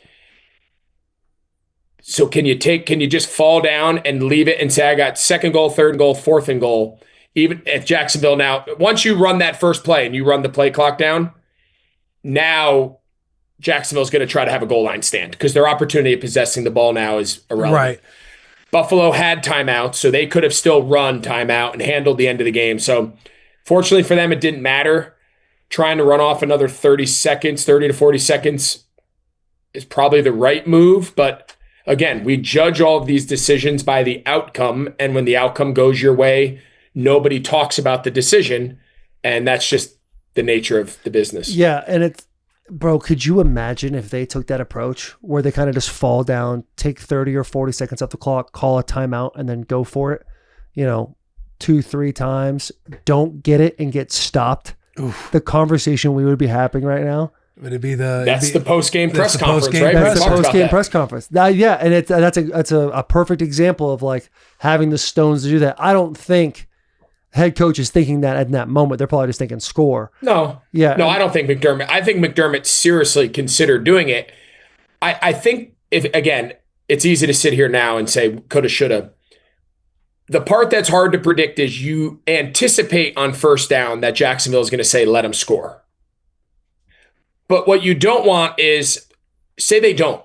Say they blow up your center and you try to take a knee and Josh Allen gets knocked back. And now instead of first and goal at the half-yard line, it's first and goal at the 1.5 yards, 2. Say you lose a yard. Now you're like, holy shit, it's second and goal from the 2. And now Jacksonville hunkers down. So like, I think there's always that fear in the back of your head. It's just a lot easier to say, we scored. We gave them the ball. I trust my defense. And if they go down and kick a game-tying field goal or, God forbid, a touchdown, you stand there and say, hey, man, our defense has to play better. We got to do a better job in 2 minutes, blah, blah, blah, blah, blah. Yeah. That's an easier conversation. People are more comfortable. We've seen that happen a million times. Could you imagine, to your point, of blowing first and goal at the half because you got cute? That fear is real. Yeah, no, that's a good, like, I could see that being a Friday tape with Vrabel, going over certain situations. Because another one that I was hitting Greg on was, I want to say it was the Niners? Niners, they were up by 4. They scored and they went and kicked the extra point. And I'm like, hey, you go for 2 there, right? Like it was in the fourth quarter. Like you go for 2 there to try and make it 6 instead of 4 because you're kind of in no man's land with 4 and 5 point lead. Mm-hmm. Try and go for 2 and make it 6 because you, number one, just in the hopes of seeing, if the Eagles were to score, missing the extra point, but you also witnessed the Eagles missing an extra point earlier in that game. Yeah. That was one. Yeah, so that's actually a fun one. So you guys want to dive into that? Because it's actually a fun conversation. Okay, yeah. In that situation, the kicker had already missed an extra point. He had missed multiple extra points all season long.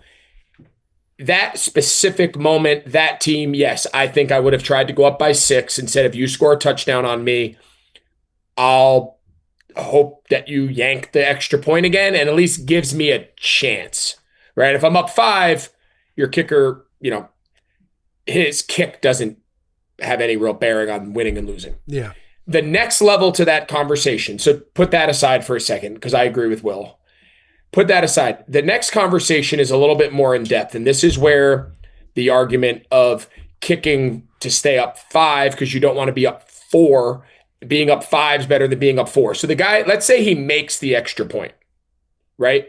The notion comes down to, do you feel more comfortable getting a 2-point conversion or stopping a 2-point conversion, right? Because when I go up 5, everyone goes, well, you want to be up. The argument for kicking the extra point is, well, I want to be up 5 because if I'm up 4, now your touchdown puts you up 3. If you go down and score on me, you go up 3. Now Extra field point goal puts you, yeah. Field goal ties the game. Okay, but if I'm up 5 and you score, you're going to go for 2 to try to go up 3 anyway. So you're either going to be up 1 or 3. Yeah. So do you want to defend a 2-point? Do you want to kick a 2? Do you want to go for a 2-point, defend a 2-point? So that one, there is some layers, but there's a lot to it. Yeah. Like you're making the decision to just kick the extra point because it's like, hey, if we go for this 2-point conversion and fail and we're still only up 4, their extra point puts them up 3. Do we want to defend? We feel good about defending an extra point versus stopping them on a 2-point conversion. Golly, Correct. So many layers. Yeah. Another situation too, and I hate Green Bay into the game when they're driving and their offensive lineman goes down. You gotta get off the field. You gotta get off the field. And who knows what his injury was, but unless you're done, I remember the cart's got to come out or you got to be dead. We were playing Tampa. Totally. We were playing Tampa one year, and William Golston, who I have a lot of history with, he at the end of the play kind of flips me over his shoulder and elbows me in the testicles, and I'm rolling around the ground. And I'm not realizing it's not competing in my brain you're in 4 minutes. You have to get up right now.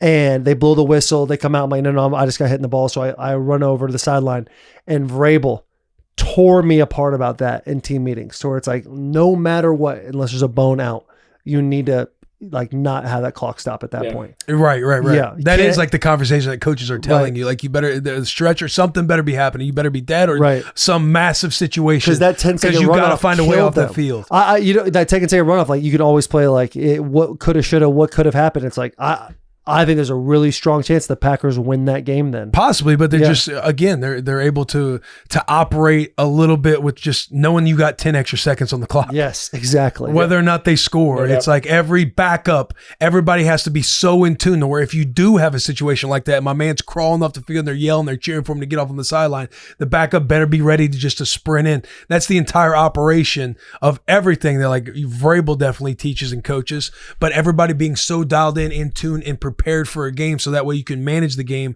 to the best of your ability. Right. Because it sucks that he got hurt, but you got to find a way to get off that field or you jog down just to survive a spot, whatever it is. Yeah. You just got to find it. You can't stay late. You can't stay laid up on the ground. And then when I saw him walk off, I'm like, oh, he just, this motherfucker. That's you can't have that. Can't have it. No doubt.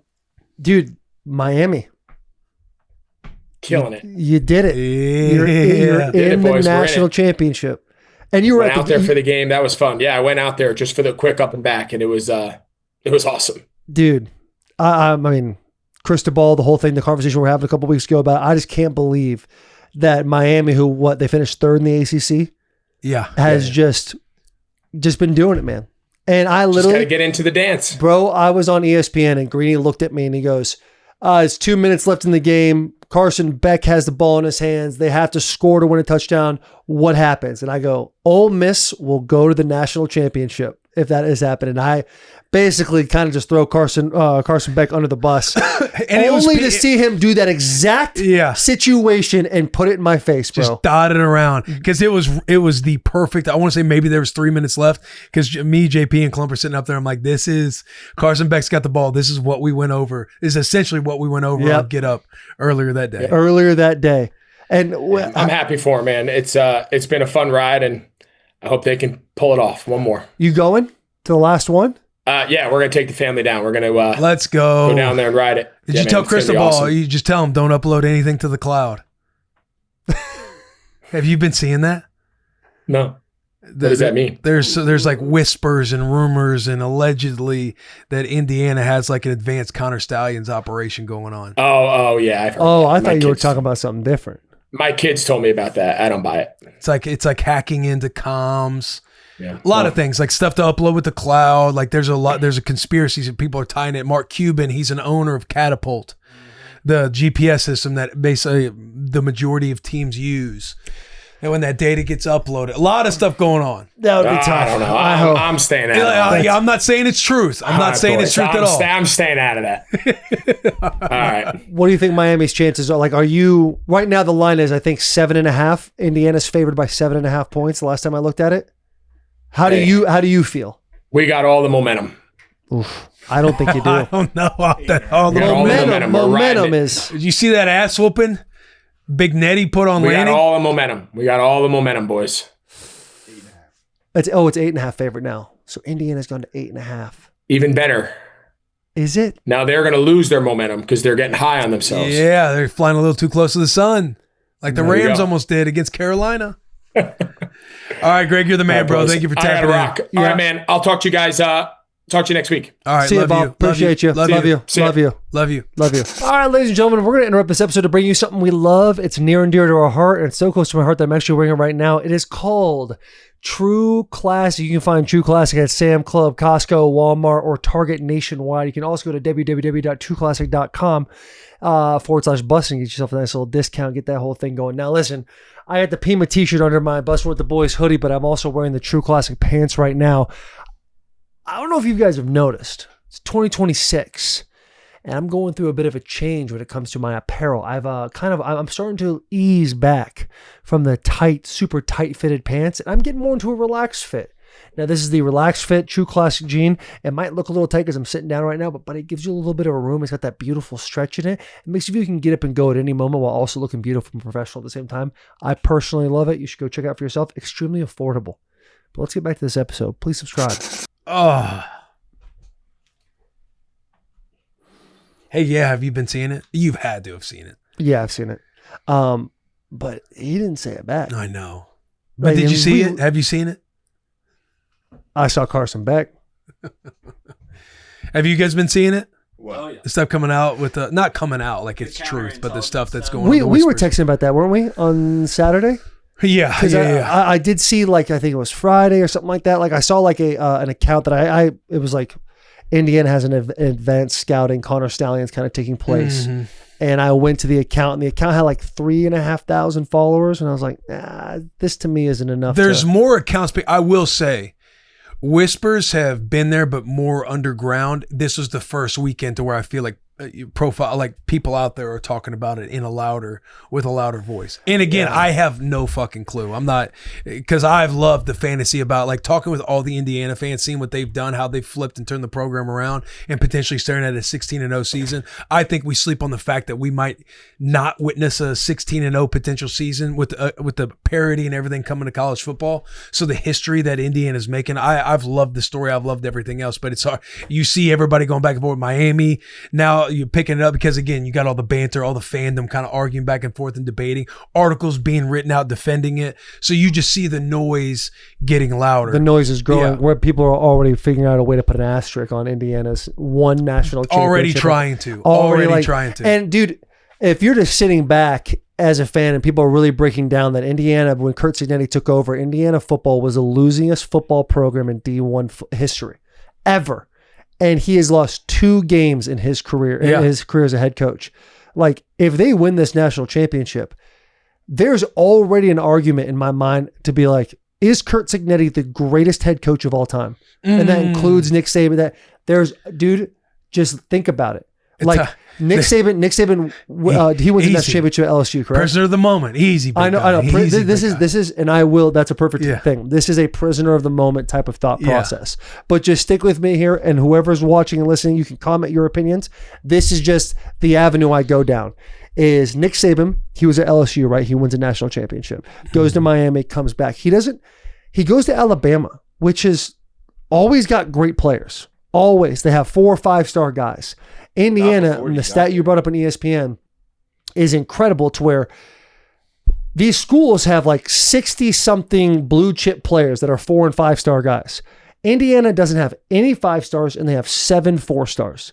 And they don't make mistakes. They know every situation perfectly. Yeah. They have a quarterback that was like a 2-star, 3-star coming out of high school, and was at Cal. He's a surgeon, and it's just, there's no way to look at this and look at the roster talent and be like, oh, Curt Cignetti, like, he might be the greatest of all time. He might be the GOAT. I think that's where it separates, because I would die on this hill that this is the greatest coaching job we've ever seen, like a turnaround season, stuff like that. But the separation would be the sustainability and longevity. I mean, Saban, 7 college football national championships. Yeah. Like, they started winning those natties at Alabama when he was there, like starting in 2009. Yeah. You got 2009, 2011, 12, 15, 17, 20. The sustainability and culture and everything that he built.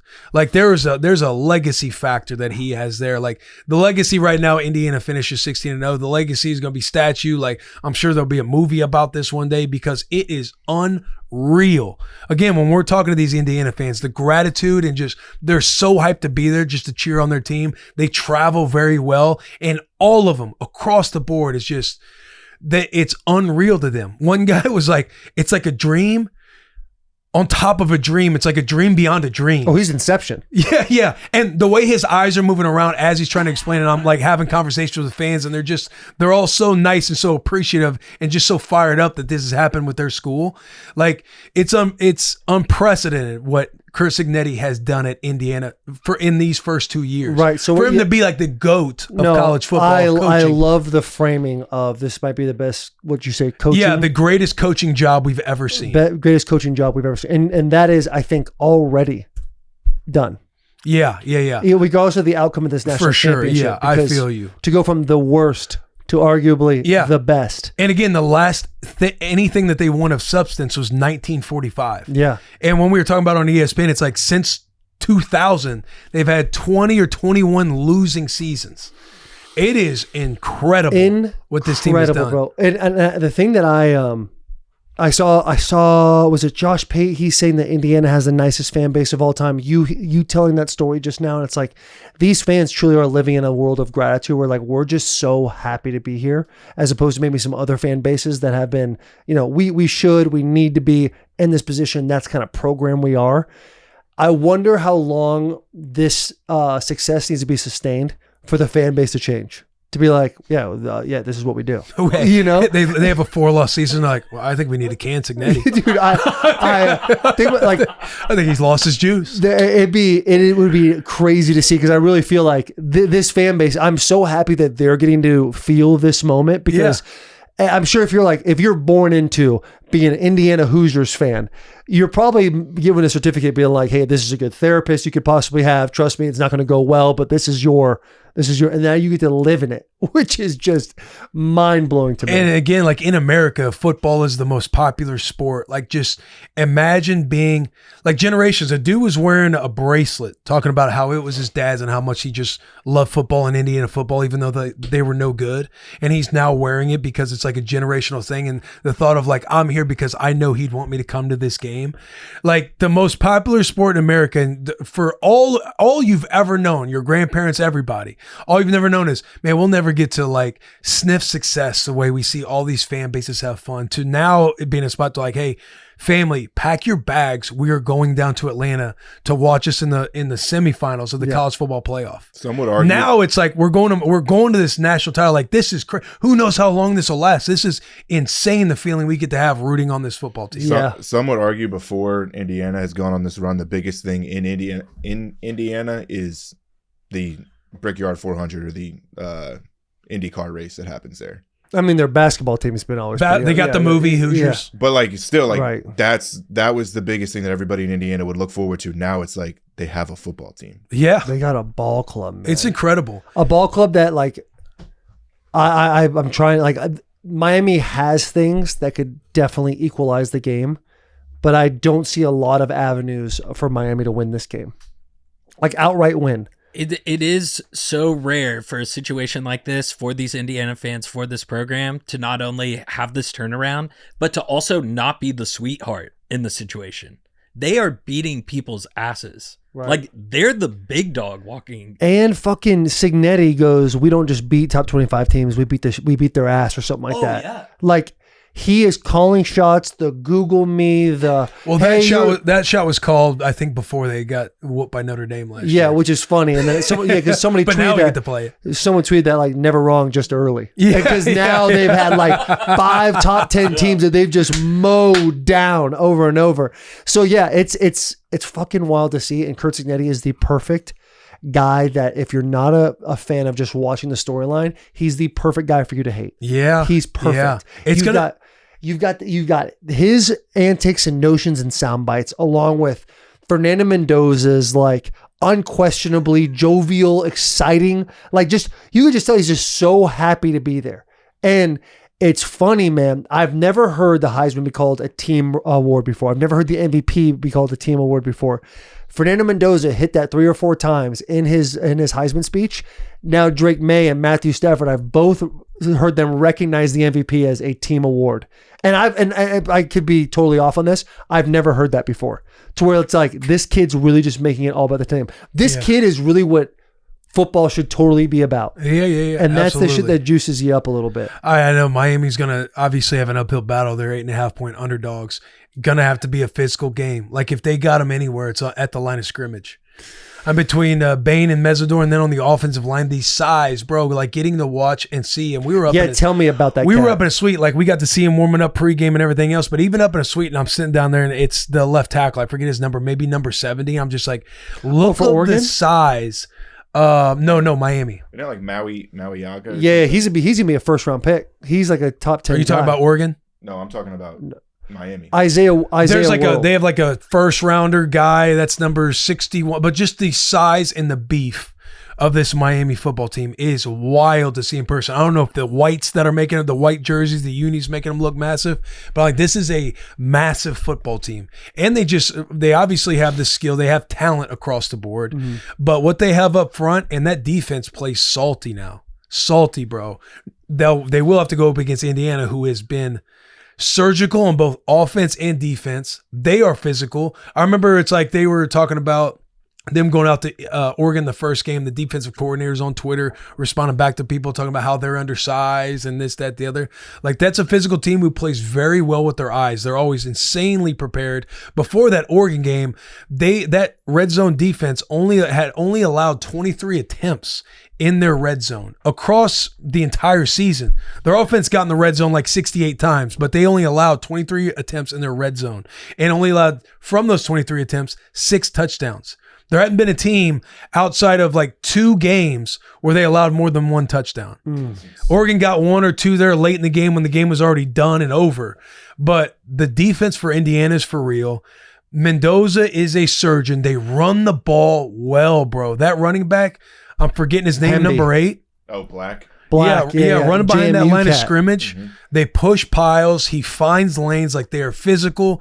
They celebrate hard. They just seem like they have the most fun that they know they're out there whooping teams' asses. And Mendoza puts the ball in perfect windows, bro, in perfect spots. Hey, how about the back shoulder throws I was telling you about? Bro, every time I was having, I'm like, there's that back throw to number 13. Yes. Bro, Surratt. Surratt. Yeah. When I was watching the film before we did ESPN and talk about it, I'm watching. I'm like, I have to talk to you because I have no idea how you defend that play. Can't. How if you're in one-on-one yeah. and you're in press coverage and you get a corner to turn his shoulders to the opposite side, to his back to the quarterback, there's no way to defend that play, bro. And Fernando puts the ball in the perfect spot every time. And I'm watching from Vegas. And I'm just sitting there being like, I hope Will's like seeing this in real time because I was very vocal about it. Like, this is This is the way they march on the field. Popping up every time. It's like, there it goes again. Yeah. And it can be well contested. Surratt just has incredibly strong hands, Bro. Like, the dude still comes down with it. It's so impressive. Surratt's from he transferred to JMU. He's from St. Francis, which is a school in Philly. They are declassifying from D1 to D3. That's how kind of bad that they are. He transferred from there to, I think, JMU and then came with Signetti to Indiana. So he was like a D1 AA guy and now is just routing up 5 stars. Dude, and they have the ability, like is it Omar Cooper? Yeah.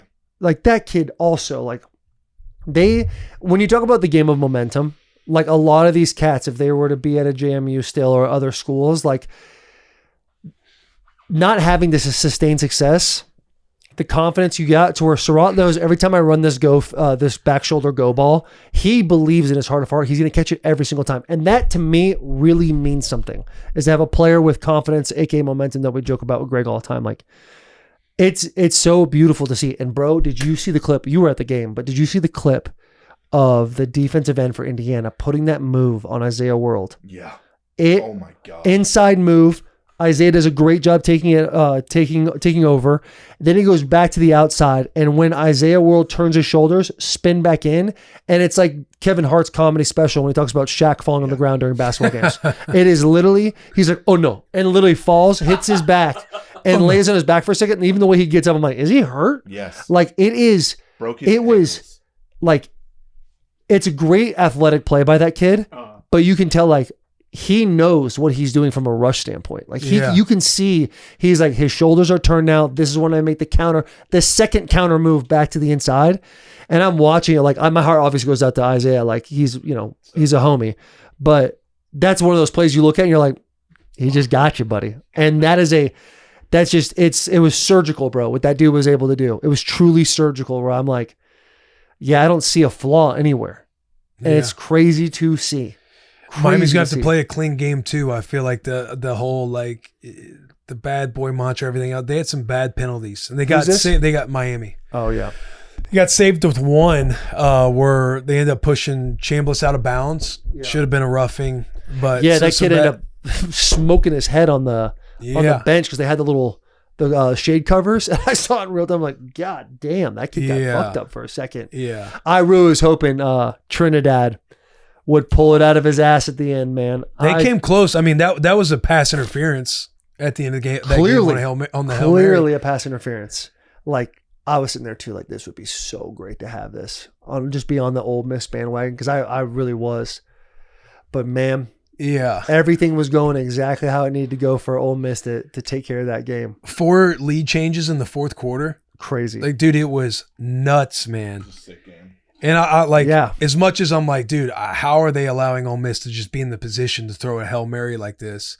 I would have loved to have seen another play. Yeah. Because it's what, a 15-yard penalty? Yeah, it's would not have a loved spot to have foul. seen another play. Just nuts. And then 2 days later, Trinidad Chambliss's appeal to have a 6-year It gets was the denied. day after. The day after. Come and that on, just man. sucks, man. For him to say I'm coming back, all of this, and you're like, how awesome is that? And then he gets cut, and you're like, hey, man, sorry about that. You're not going to the national championship. And also, you're done playing college football. It's like, what the fuck? Yeah, see ya, bud. That sucks, man. That sucks. I have this tier talk loaded up for you guys. Should we hit some tier I have talks? a question before we go into the tier talk. Go ahead. Tier talk from Mitch Carsley. Hashtag tier talk. Have you guys seen the stuff surrounding the 49ers in their practice facility? Yes, bro. Yeah. It was in the group chat last night. I sent it in. It is something to seriously think about. Again, I'm not like a electro whatever physicist. All good. or We know. engineer. We aren't either. Right. But like You know my background. it is something. It is like the studies and shit that's been on. It's like, yo, if you actually think about it, where Niners are known as being the most injured team, it's all of these soft tissue, tendon, like injuries. Like, if this is a real thing, what the fuck are we doing? Bro, it's, Yeah. I mean, it is real. It's like to me when I see that, I'm like, man, that fucking sucks. Yeah. And I hope they have like some progressive thinking healthcare physicians on that team to where they make a big deal out of it to ownership. Yeah. Because when I look at it, like with the EMFs and the 5G, all that stuff, like I'm a firm believer in like you got to get as much of that off of you as possible. I think it really does mess up all sorts of things. That's what I'm saying. Like, I don't know exactly what it does to you or what exactly happens, but like that's why I'm saying if it is a real thing and like the science and which it seems like it does back it up, it's like you guys need to figure it out. Yeah. Right. We don't know enough about it, but we know it's 100% fact. Yeah. That's Absolutely. perfectly said. Like if you're like, hey, Taylor, will break this down for us, we'd be like, really, we don't have the time. We'd be But like, it is. check out this Twitter thread. Yeah, exactly. But dude, there is a real thing about like grounding and having like, I don't know if it's like magnetic stuff in your body. Because I'm just gonna sound fucking stupid. It's all now. good. Hey, we just know it's 100% fact. Yeah, Bro, we just know it's a fact. I You're saw- right. You're right. Yeah, we're not gonna break it down, but let me try to break it down. Only to realize we shouldn't break it down. I saw a tweet of the old long snapper for the Niners, like from years ago. His name like Tabor something else. He's like, look at the trees on the side of where the electro plant is, and then look at the trees across the street. The trees where the electro plant is, no leaves, everything's dead. The trees right across the street, full of leaves. It's like, yo, there's something happening right now. Right. I'm not a scientist or whatever, but it's like, hey. With the picture example right in front of our eyes. Yes. Right. Right in front of our faces. You can literally see which tree is happier. It's like, that one. And it's like, if that one's that fucked up and the thing right next to it is what we're talking about, Yeah. fact. All I needed to see was the electrical engineer with the EMF reader. Yeah. With Going, him sitting out there outside. yes, 2.3 is like, hey, that's max on this reading that a human should be around. 2.3 of whatever the signal is. You don't want any more than that. And then he's on the practice field and it's like 8.4, 8.7, 8. I'm like, okay, that's real. That's evidence. Yeah. That's not safe. And that, Regardless man. of injury. because it has Like, been the last 3 years, man. It's always been these crazy injuries. Who's the linebacker in the Super Bowl? Dre Greenlaw. Dre Greenlaw. Just Achilles. Achilles. Obviously George yesterday, but Trent had this soft tissue. Everybody's been hurt. CMC with his Achilles. a Yes, couple years bro. ago. That is a good one too. That is a good one. Something like Something to think about. all of the ACLs and stuff that's happened out there. Like, well, Brock Purdy, it was a ligament. That was a contact injury though. But Either could have been way. weaker. Could have Yeah, been I was going weaker to say, because it of could have been weaker. Yeah. Yeah, that's a good. That's a good. It's not like thing it to bring up, has Nick. to happen in San Francisco at a home game. This Yeah. is like these dudes are practicing on this field every day. They're at this facility every day. Yeah, man. But like, where do you, if you're in San Francisco, Something which to is look like into. Silicon Valley tech, the tech mecca of our universe in the United States, like, where do you go if you're going to move? If you're going to be very serious about this, and you're looking at it as ownership for San Francisco, where do you go? I don't know. I think That's a good call. Get like a giant Eras tag and drape it over. Yeah, just Yeah. put those tags just literally Yeah, all around the building, all all over around the the spot. facility. Just move your practice facility. I mean, that's $1 billion team. Like, just move it. I can't. That's a $100 million move, I think. They are $1 billion team. So Right, it's that's like, we're talking about 10% now. yeah, 10 but I mean, you can. There's got to be some You got to kind come with of a solution. Yeah. a solution. Got to come with a solution. That- Right. Can't just say these billionaires got to do this. You got to come with a guys, solution. But like, I feel like if you are ownership and you see this, like, oh shit, you're not gonna like your team is seriously suffering because of said problem, Right. 'cause But we if know- you don't want to hurt your bottom line, which the teams and like owners and people don't necessarily. They care about that more than I guess you could say the health. right? of They the care team. about the bottom line more, so it's much easier to be like, find a new training staff. Like clearly these Yeah. guys are getting hurt. or Strength staff, training staff. They, you blame something that would be cheaper. or find people that aren't on this podcast that are like, this is 100% true. People can be like, that's 100% false. We need Huberman to break this down. We need Huberman to do a Yeah, deep that's dive. what we need is Hubie. Just hit up Brecca. You need Brecca. We need also Brecca. that. We only need that red light band, We need red the light, yeah. We need the red light. His wife DM'd me the other day asking about UFC stuff, and I'm like, Hey, where's that red light? should I band? say anything about the red light band? I probably won't. Just for time purposes, we could just do one tier talk this week. This one we can read it out, but I thought it'd be fun to pose the question to you guys: if you could only pick 2 teams to make the playoff next year, who would your 2 teams be? You want to read it? Okay, here we go. We got one from Jono Steele. Jono Steele on X. Only 2 of the 12 teams that made it to the playoffs will make it again next year. Hashtag tier talk. We'd love to know what 2 teams he's thinking about. But if you only got to pick 2 teams this year's playoff, which is just easy cop out, Indiana, Miami. See, I don't know. I mean, yeah, that's an easy cop out, no doubt. What about JMU? Seems like they have the easiest path every year. They have a guaranteed spot in there. They lost right? their head coach. They lost it. Like they lost all of their staff. They always do. Do they always do? Yeah. JMU always, and they lost their entire roster this year. They're going to be good again. Clean take? I honestly, that's a clean take. I'll say Miami and Texas Tech.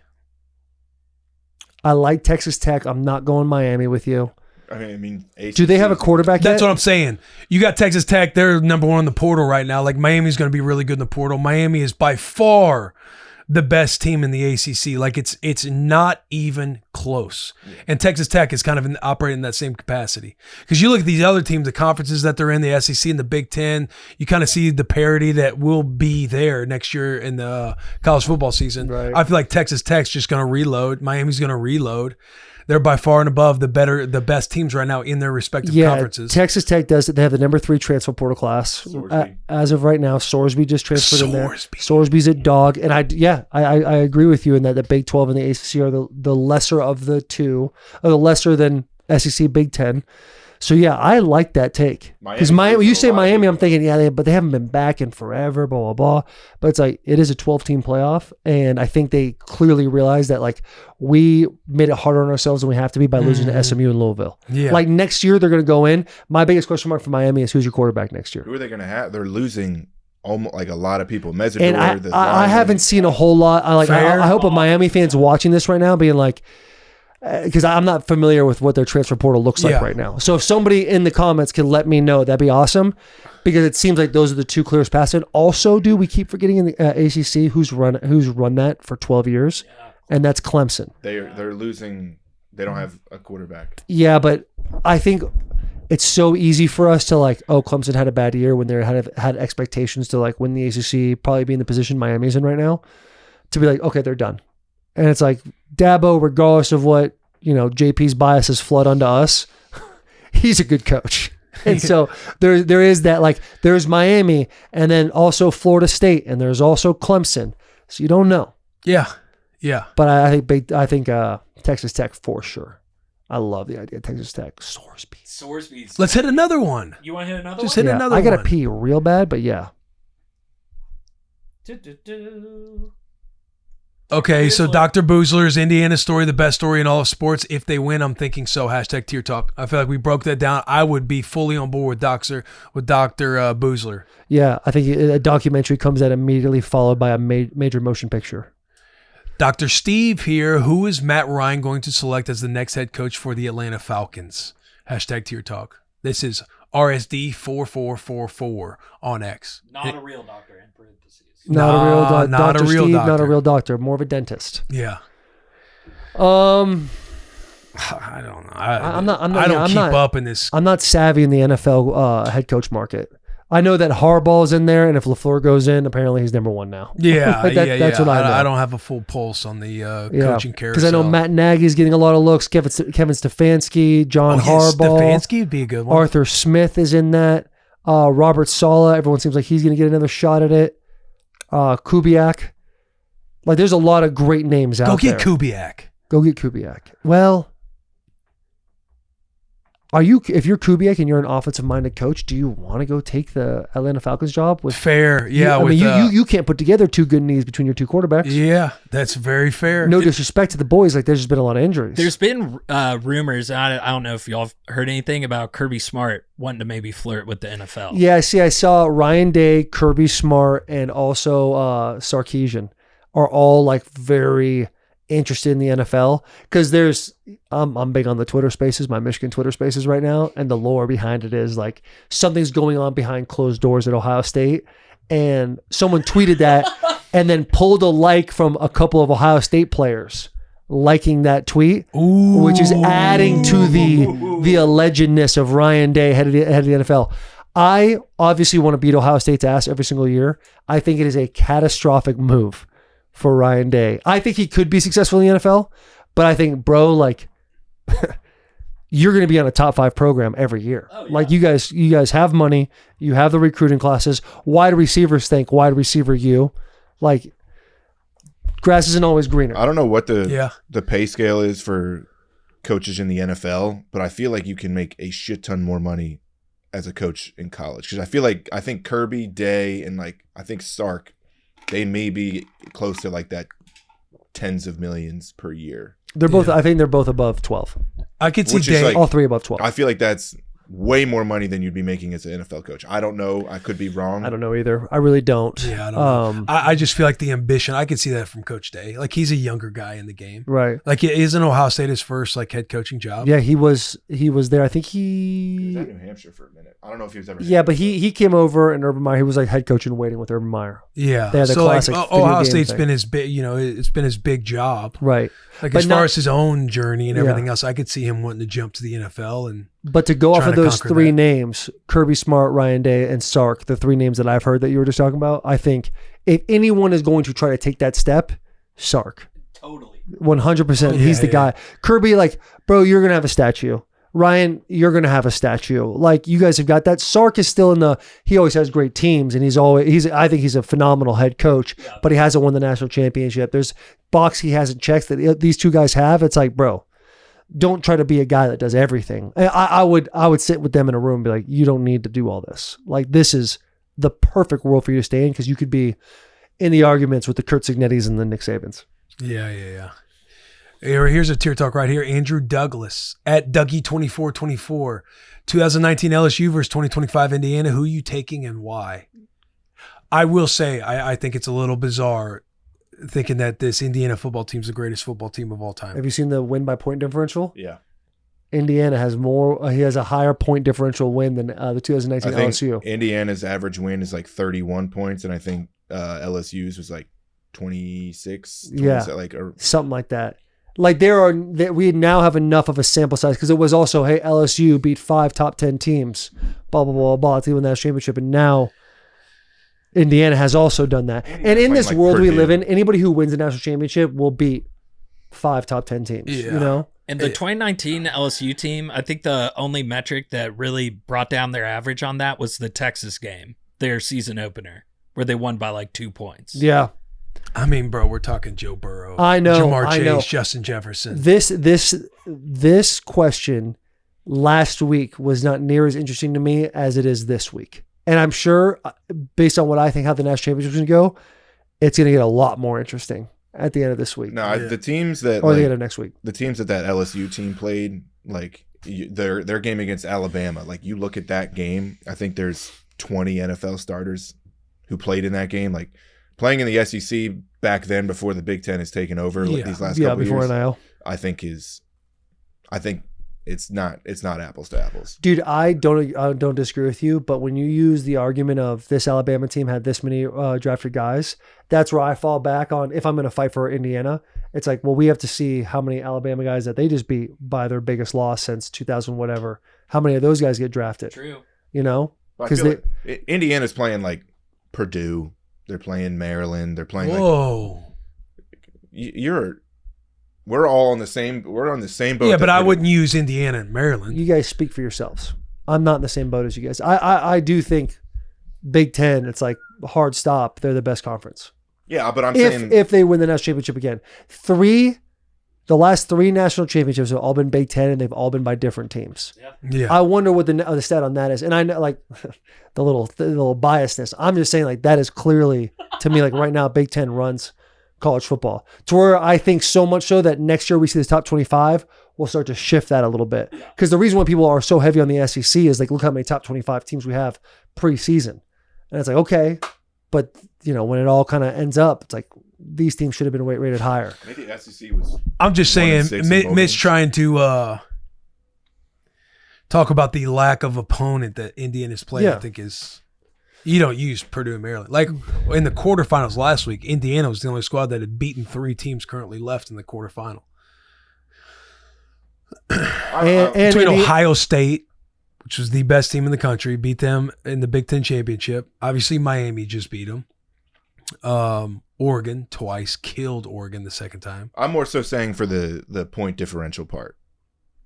Yeah. I'm not like, I'm just saying. Oh, like, okay. I see what you're saying. That's what I'm saying is like that point differential could be so high because they're beating Purdue 56-3 type thing. Yeah. I'm just, I guess, to the seat that I'm sitting in right now, I'm not trying to already like crown them in such a way to where we're making all these hypothetical arguments to where I'm almost like trying to tear down or go against what Indiana's doing. You know what I mean? Because I'm enjoying watching their season. Right, yeah. Like when the guy's like, who's winning? I'm thinking in my head, like, it's 2019 LSU. It's, oh, that's crazy. You want to hate on this Indiana team. No, I don't think you're there. I think we need to see the final result for this Indiana team. Yeah. Like you can't put guarantees. Miami, I said earlier. Early 2000s Miami team.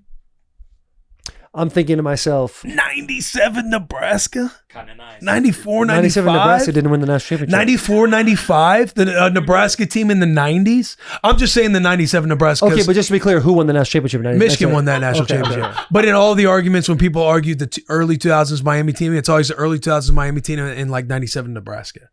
As far as like ass beatings, margin. 2019 LSU is another one. Yeah. They used an Alabama team. And was it 2011 Alabama or something like that? Yeah, they used Alabama in those. Because they were nasty. Oh, yeah. I mean, yeah. I think we need to see a wrap on this. And then there's going to be a world where you break it down. And I love the fact, it's so crazy how the media works. Because we walked into these playoffs being like, well, Indiana, they haven't played a whole lot of people. It's going to be the same thing, one and done type of situation. And now they mop Alabama. They beat Ohio State. They mop Alabama, and they beat who they just beat? Oregon. And it's like, is this the greatest team of all time? Like after a month span, we're now like, is this the greatest team to ever walk the earth? So it's kind of nuts. Should we get out of here? Yeah, let's get out of here. Yeah. See you tomorrow on Bussin' with the Boys. Intro. Levante David tomorrow on Bussin' with the Boys. Via Zoom. Big hugs, tiny kisses.